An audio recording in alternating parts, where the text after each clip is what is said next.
Hello, my name is Elliott. I'm an osteopath, a business owner, and I have a special interest in Black history, or African history to be precise. Why? Because I think it is extremely important for people to be proud of where they come from. But to be proud of where you come from, you must know where you come from.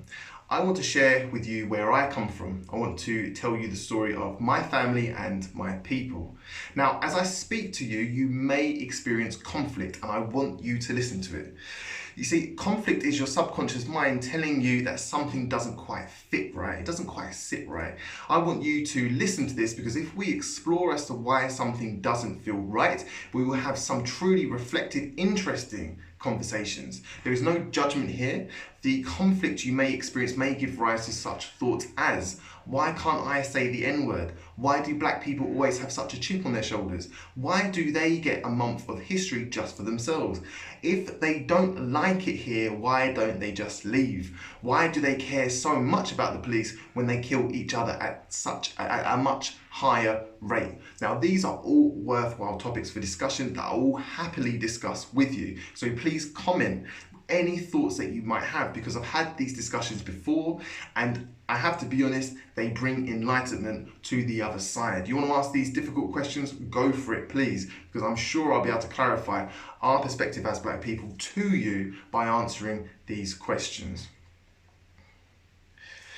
This is me being open to your perspective. I want to learn from you, because if I learn from you, I can begin to understand you. However, learning can sometimes mean getting out of your own way. I want to run a philosophical metaphor past you. Plato, a 4th century BC philosopher, came up with the allegory of the cave as a metaphor to understand perspective. I'll explain. 6 boys and girls are born into a dark cave, and they are chained there. They know nothing but the cave and a small fire in the middle of the cave. The cave fire causes shadows to dance off the surfaces of the cave.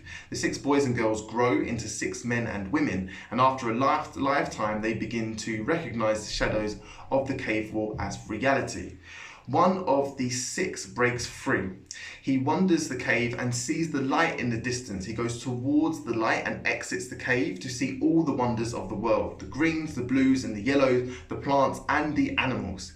He rushes back to the cave to tell the others what he has seen. You must break free and see this reality, he says, but the others stay. They don't believe him, and they are too preoccupied with the shadows of the wall. They are destined to their own naivety as a result. The truth is, we all from time to time see shadows as a reality without giving a care to what true reality may be. The fire in the cave has become our news channels, our mobile phones, etc. So what are the shadows which you may have seen and accepted as your reality? Let's explore. So I want to ask you, how do you step outside the cave? How many of you have spent time with Black people, Muslims, those of the LGBTQ community? And how many of you, if so, have asked questions, become curious of their culture, their views, etc.? The issue is that by not stepping outside of the cave, we can only rely on assumptions. Statistically, these assumptions lead to poor outcomes. The one who assumes remains ignorant, and for those of whom the assumptions are made, I have the following statistics. So these statistics are taken from statistics on Black people, majoritively living here, but also African Americans. So Black people are 7 times more likely to be stopped and searched. Black women are 5 times more likely to die during pregnancy, childbirth and post-birth. African Americans are half as likely to be prescribed pain medication. Black children are 2.6 times more likely to be excluded for the same behaviour, or even when displaying better behaviour than their white counterparts. Black children are under-assessed. This is in-school bias, which results in their intelligence being underestimated when compared to other children who produce the same quality of work. Same work if you're Black, but a lesser grade. Black and Muslim individuals need to send up to twice as many job applications to receive an interview for identical CVs. Black people are paid 17% less for the same level of work and education, or for the same level of education and work, than their white counterparts. Now, the assumptions are that we are dangerous, dispensable, tougher, and stupider. Or even further, that we have only ever been slaves. So no wonder we're dangerous, dispensable, tougher and stupider. The issue is that this notion is either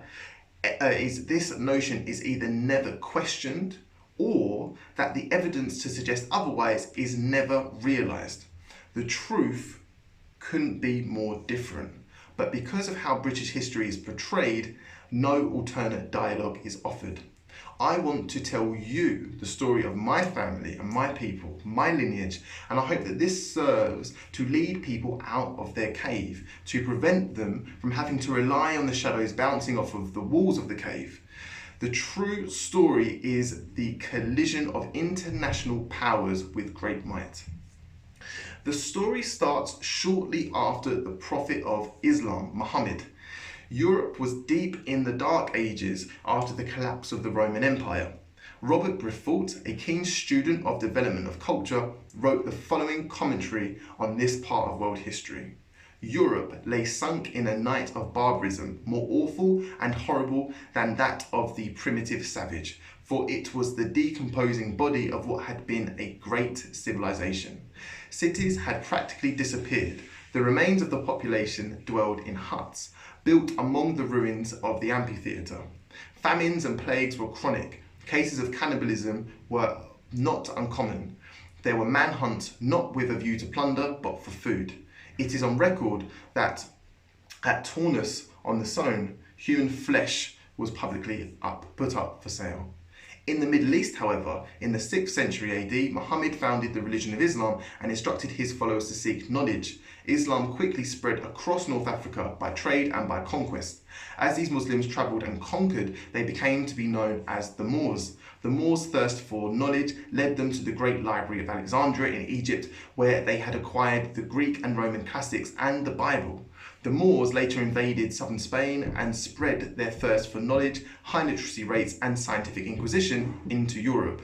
This arguably sparked the Renaissance in Toledo, Spain, which led to a new era of European enlightenment and thirst for exploration. So ultimately, we can summarize this to say that Black and Arabic Muslims brought Western Europe out of the Dark Ages. Christopher Columbus, the Italian explorer who later travelled to America to claim it for European forces, was a direct product of this period of history and this period of enlightenment. This brings us to West Africa. Shortly before this period, West Africa, where my father's family descended from, was the richest place on the planet. Mansa Musa, the king of Mali, is still the richest man who has ever lived. He was so rich that he crashed the gold economy for Egypt in a single trip after spending so much of his wealth. Mali was also a centre of international education, with more people being educated in their universities in Timbuktu than the entire population of London. West Africa was a source of knowledge, of astronomy, advanced mathematics, and of science. However, unfortunately, its collapse was near. In the year 1600, daughter of Henry VIII, Queen Elizabeth I of England, allied with Moroccan forces and waged war on the West African civilizations of Songhai. Songhai is where many of us from the West African diaspora in West Africa, in America, the African Americans, or the Caribbean descend from. The European forces and the Moroccans extracted huge quantities of gold and sacked their cities due to one major advantage: guns. Shortly after, Britain, Spain and France went on a land grab. Huge populations of people emigrated to the Americas, taking the land by force. They genocided approximately 55 million Native Americans. They genocided approximately 55 million Native Americans by the use of force and due to the spread of foreign diseases. They enslaved many of the remaining Native Americans but needed more labour to work their plantations, which produced addictive substances such as tobacco, coffee, rum, sugar, etc. To do so, they turned once again to West Africa. Sacked from the previous European invasion, West Africa was vulnerable at the time. The British and other European forces incited violence on the continent by exchanging guns for slaves. They targeted enemy tribes and traded guns with either side for the exchange of prisoners of war from the aftermath of their inter-tribal warfare. It was either this or raid coastal towns themselves and kidnap Africans to take as slaves to the Americas. The average age of the Africans taken was just 15 years old. They were taking children. The conditions of slavery were so barbaric that 1/3 of all Africans died on the crossing over. Up to 20 million Africans landed in the Americas, meaning up to 10 million died on the crossing. Their name was taken and replaced with a Christian name. These names are still in use today. For example, my last name is Reid, a European last name that would have been passed down to my ancestors by the slave owner. Their religion was taken and replaced with Christianity. Around 30% of the West Africans at the time were Muslim. My family was taken to Jamaica from West Africa. They worked over 12 hours a day cutting sugarcane, harvesting tobacco. The average life expectancy was 7 to 9 years after arrival to the island. Average age 15, average time of serving before you die 8 years, life expectancy about 23 years of age on average. They were whipped and force fed. They were raped and tortured. But for 400 years, they did not stop fighting, and we have to remember this. This was not that the Africans taken to the Americans were not passive. Hope came in the 19th century.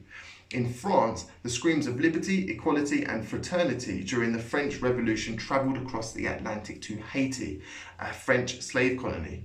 The French had overthrown their oppressive monarchy to claim the rights for all people, the poor and the rich. Before the revolution had ended, Toussaint Louverture, a freed slave on the island of Haiti, heard of the news and planned to exact the same revenge on the slave owners of Haiti. Toussaint Louverture led the enslaved Africans on the island of Haiti to victory as he overthrew the French slave owners and defeated the French, the Spanish, and the British army and Napoleon Bonaparte's army himself, and instated a black-run democracy on the island of Haiti. This brings us on to the Baptist War in Jamaica. Within 30 years, other enslaved states or other slave states of the Caribbean islands were falling like dominoes. My family fought under Sam Sharp as he led 60,000 enslaved Africans against the British on the island of Jamaica. They burnt plantations and killed slave owners. A year later, slavery was abolished. The enslaved Africans were free for the first time in 400 years. Just over 100 years later, and my family emigrated to the UK. Just before this, just after this, 3.2 million Commonwealth soldiers from Africa, India, and the Caribbean had volunteered to help Britain fight the Nazis. The UK needed help to rebuild its workforce. However, before my family had even docked at Tilbury, there was a nationwide petition to send them back to where they came from. There were conservative campaigns in the north with the slogan, "If you want a nigger for a neighbour, then vote Labour." 13 black children were burnt to death by an arsonist in southeast London in 1981. In 1993, Stephen Lawrence was killed by 4 men when they stabbed him with a 5-inch blade, as they called him a nigger over and over again. There are countless more examples of racialized violence since the emancipation of slavery and since the civil rights movement. And yes, things have improved, but still the statistics show that we are considered stupider, tougher, and more primitive despite this being completely untruthful. But why? I would argue that it's because the shadows that are dancing off the cave of people's perceptions are the same shadows, the same misconceptions, the same propaganda that justified so many British people to do nothing whilst we were enslaved for 400 years. It's the same ignorance that caused a group of boys to drag me out of a party when I was 15 to give me a kicking, and again when I was 17, 18 to give me a kicking as they yelled racially abusive words at me.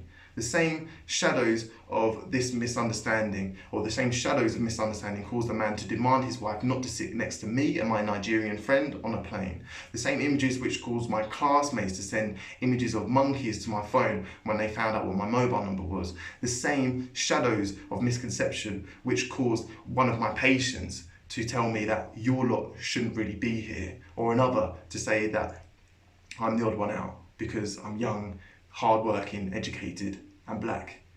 Because no one has taken the effort to step outside of Plato's cave. Not one of them has put it to themselves, to their responsibility to become enlightened and to know about my story. The reason why I've given this talk today and the reason why I've recorded this video is I think the more that we listen and are curious to other people's stories and others' perceptions, the more bridges that we can cross, and the more that I can hold on to my heritage and what I feel is precious to me, the more that people who are not of my heritage can hold on to what is important to them and what they value to them, but the more that we can communicate and the more that we can get on just fine. Thank you so much for watching my talk, and I ask you, what do you think the solution is? Thank you for watching.